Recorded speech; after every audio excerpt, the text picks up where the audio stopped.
Hi friends, കൊട്ടിയൂരുത്സവം വരാനായി 2025 വൈശാഖ മഹോത്സവം. അപ്പം എന്തായാലും ഞായറാഴ്ചയാണ്. ഞാനും വൈഫും കൂടെ ഒന്ന് കൊട്ടിയൂരമ്പലം വരെ പോകാമെന്ന് കരുതി. ഞാനും വൈഫ് മാത്രമല്ല കേട്ടോ, ആഷിക്കുട്ടനുണ്ട് കൂടെ. അങ്ങനെ ഞങ്ങളുടെ യാത്ര തുടർന്നു. കുറച്ചങ്ങോട്ട് ആയപ്പോഴത്തേക്കും നല്ല മഴ പെയ്തു. മഴ പെയ്തിട്ട് ഞങ്ങൾക്ക് ഏകദേശം ഒരു 1.5 മണിക്കൂറോളം ഞങ്ങൾ ഒരു പള്ളീൻ്റെ മുമ്പിൽ കയറി നിന്നായിരുന്നു കേട്ടോ. അതിനുശേഷം മഴ ചെറുതായിട്ട് മാറിയപ്പോൾ ഞങ്ങൾ അങ്ങനെ കൊട്ടിയൂരിലെ ചില കാഴ്ചകളൊക്കെ ആഷിക്കുട്ടന് വന്നിട്ടുണ്ട് മുന്നേ. എന്നാലും ആഷിക്കുട്ടനെ കൊട്ടിയൂർ അക്കരെ അമ്പലത്തിലേക്ക് പോകുന്ന വഴികളും കാര്യങ്ങളൊക്കെ ഒന്ന് പരിചയപ്പെടുന്നത്. അപ്പോഴത്തേക്ക് നോക്കുമ്പോൾ ഇനി അടുത്ത മാസം ജൂൺ 4-ാം തീയതിയാണ്. ജൂൺ 4-നാണ് ഉത്സവം തുടങ്ങണേ.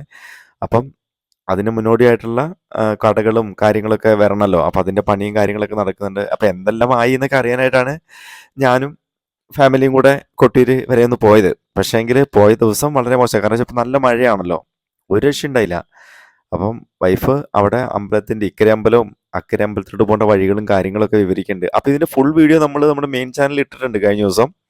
അപ്പോൾ ഇപ്പോൾ ചൂണ്ടിക്കാണിച്ചിരിക്കുന്നത് 3-4 വഴികളുണ്ട് നമുക്ക് അക്കരെ അമ്പലത്തിലേക്ക് പോകാനുള്ളത്. ആ വഴികളാണ് ഇത്. നമ്മുടെ മന്നഞ്ചേരിയിൽ നിന്ന് അക്കരെ അമ്പലത്തിലേക്ക് പ്രവേശിക്കാനുള്ള വഴിയാണ് ഇത്. ഇവിടെ വന്നിട്ട് ഇതുകൂടെ ഒന്ന് കാണിക്കാന്നൊക്കെ കരുതിയിട്ടാണ് നമ്മളിവിടെ വണ്ടി നിർത്തിയത്.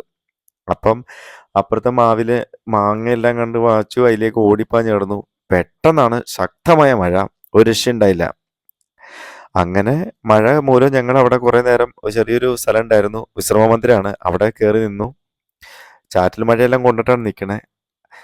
അതിൻ്റെ ഇടയ്ക്ക് എന്താ ചെയ്യുക, കൊച്ചാപ്പാടെ ഇതായിപ്പോയി, ക്ഷീണമായിപ്പോയി.